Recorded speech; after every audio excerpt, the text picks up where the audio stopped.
Hello friends.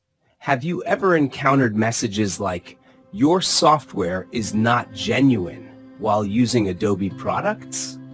If you're using original Adobe software and still seeing these messages, here's how to temporarily disable the service that causes them. This service is designed to verify the authenticity of Adobe software, but sometimes it can consume system resources or create unnecessary issues. I recommend using genuine software to avoid future problems. Method 1. Disabling via Windows Services.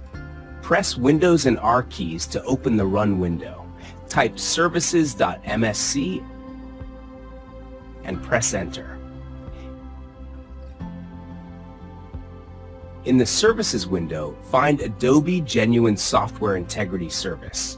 Right-click on it and choose Stop.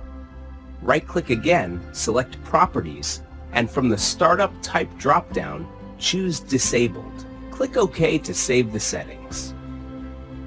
Method 2. Disabling via Command Prompt. Open Command Prompt as Administrator. Type the following commands: scstop AGMService, scconfig AGMService start equals disabled. As you saw, after pasting the command in the command prompt, I refreshed this page to show you how the status changed from running to disabled.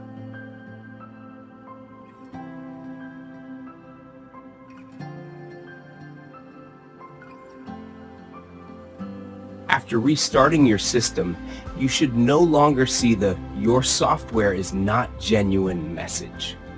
This method temporarily disables the service that triggers these notifications. However, I always recommend using original software.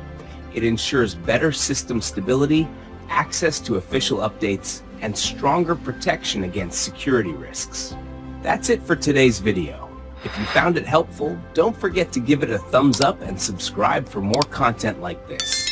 Feel free to share this with friends who might need help with similar issues. Thanks for watching.